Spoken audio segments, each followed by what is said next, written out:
Hi, I'm Turbo here for Empire TV at the International 2015. I'm here with Brian, Fluff and stuff.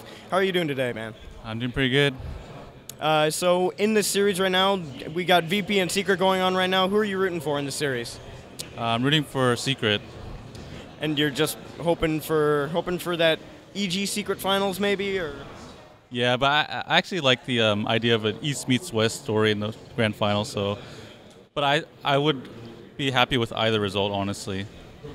And so you've been at the event the entire time. How have you been enjoying your stay here so far in Seattle? I love Seattle. I've been all over. The food's really amazing. Some of my favorite spots, like I just came back from Din Tai Fung. It's one of the best spots here, and I love the upgrade to the arena this year. Yeah, the screen viewing experience is actually pretty awesome. I had a few questions for you just about the meta right now. We're seeing a lot of active styles, but it seems like the one that's paying off the most with CDEC, CDEC, is their very aggressive like ganking lineup where the carry will go gank. What do you think? What do you think is the reason for that? Why is it so successful?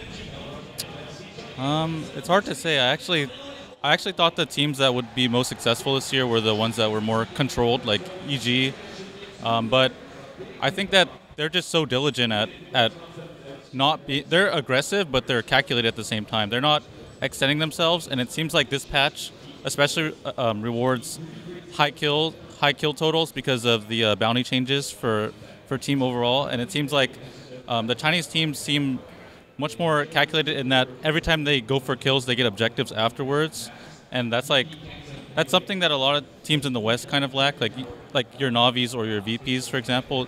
Not all the time when they go for kills they get objectives, and it's all about having map control to get the farm superiority over the enemy team. So, just speaking about gold climbing, of course they nerfed the comeback mechanics a little bit. Is that why you think we've seen Bounty Hunter be so popular? I think he's like almost undefeated on the main stage, only lost one game yesterday. So what do you think makes that hero so popular after just being ignored for so long? I think it's just the fact that he's always going to get your team a gold advantage, and yes, like you said, it's not as noticeable as it was before, so you can kind of get that advantage and then maintain it.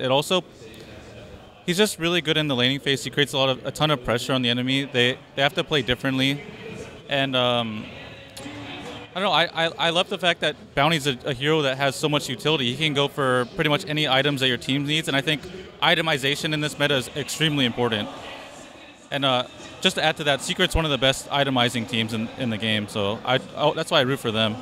Well, I mean, just last game we saw Puppey go for the Crimson Guard on Enigma. Some people were flaming it, but a lot of people are saying that it's a good decision. Where do you stand on that? Well, I think that there are items that will be good.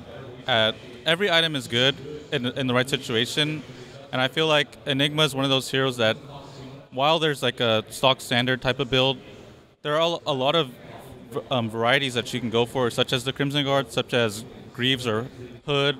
There's a lot of things, and I think it's not fair to criticize him because he obviously had an idea behind it, and they play on the highest level, and like I said, their itemization is top tier. So maybe because it's not so meta that people can criticize it, but I think that it's still a really good pickup.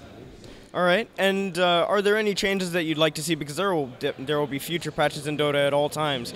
What would you like to see changed in upcoming patches, maybe? I love the items that supports are getting these days, and I love that the fact that when Glimmer came out, it was like people were getting on cores, but then Ice Frog balanced it out so that it's much better a support item because of the mana cost. I love that. I would like to see some of the popular heroes being nerfed, specifically like Leshrac. I think some heroes like that where the Lightning Storm just has no cooldown and it slows and it hits you from like 1,000 range away without any explanation is just really ridiculous.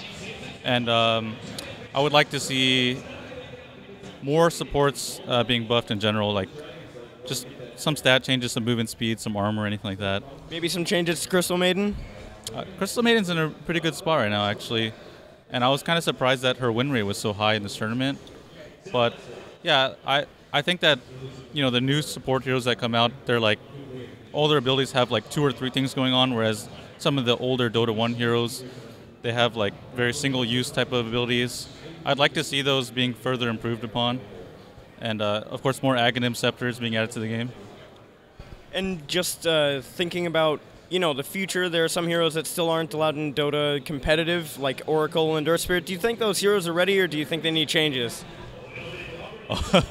I just started practicing Earth Spirit, and I think he's amazing. I think he's going to be overpowered when he gets in the pool, so he definitely needs more work. But Oracle's in a good spot. I think Oracle will be a great hero when she comes out. And, those heroes are great, and I feel like they just need some more balance before they get in the pool. All right. Thank you very much for taking the time to speak with us. I hope you enjoy your time at the event. Do you have any shout-outs, thanks to anybody before we sign out? Just shout out to my fans, my supporters. I'm really happy to meet all of you guys here at the event. I really liked TI this year. Group stages were amazing, and yeah, thanks for having me. All right. Thank you very much for speaking to us. This is Turbo here for Empire at the International 2015. Thank you very much.